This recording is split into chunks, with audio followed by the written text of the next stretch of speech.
Thank you. I just want to say thanks a lot, OMDC, for bringing me here. I mean, it takes like a long drive, a small dangerous plane, and then a plane from a major center to get here. So I'm really pleased that I can be back here. I don't live here anymore, and who knows how long that will last. I could be back, but this will always be my home, and this will always be my writing community.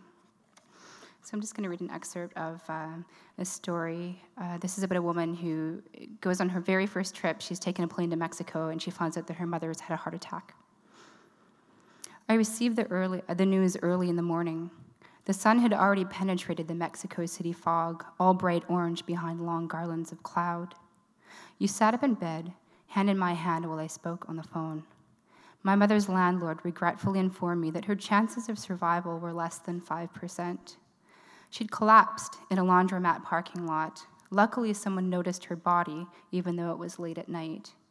Had it happened at home, she would have died alone. You helped me get dressed, looping my arms through one of your blouses while I cried. You booked me a flight.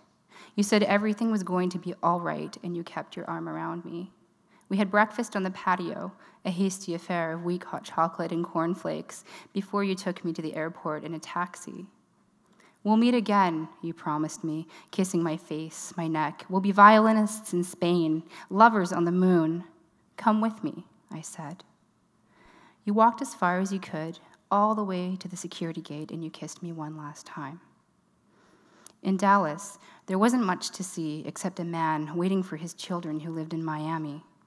I found out he flew them out for 2 weeks every month.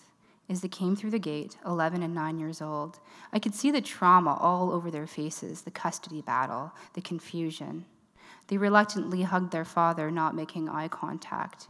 At least you have a father, I wanted to say. At least you have someone. On the plane, memories rushed in. The time me and Mom rented a car and we went to Vancouver Island all the way to Tofino. We had a picnic under a blue September sky, ate avocados, and we buried the seeds in a grassy area so that one day we'd go back and have trees to remember us. That day, we swam in our clothes, thrashing in the waves, weighed down by pant legs while our chutes ballooned in the water. I remembered my 19th birthday at her trailer, how we listened to Run Around Sue and we danced in the kitchen half drunk on cider. Lobsters we bought from a roadside truck boiled in a huge pot. Oh, lobsters, we laughed, watching the shells turn pink. What are they doing here? For dinner, we sucked on the tiny strings of meat from the shell, all salty and decadent, and you told me that one day I would have it all. I landed at the Abbotsford Airport and tried not to look at the cafe where she used to work while I waited for my luggage. As I drove toward Hope, the setting sun filled my rental car with golden light. Irrigation sprinklers ticked in wide arcs, leaving tiny rainbows over the parched grass. The entire valley was so dry, I feared it would disappear in a roar of flames if someone lit a match. Eventually, I arrived at my destination and parked by intensive care. I walked through the double doors into a crowded waiting room until a nurse brought me to where my mother lay unconscious. Thank you.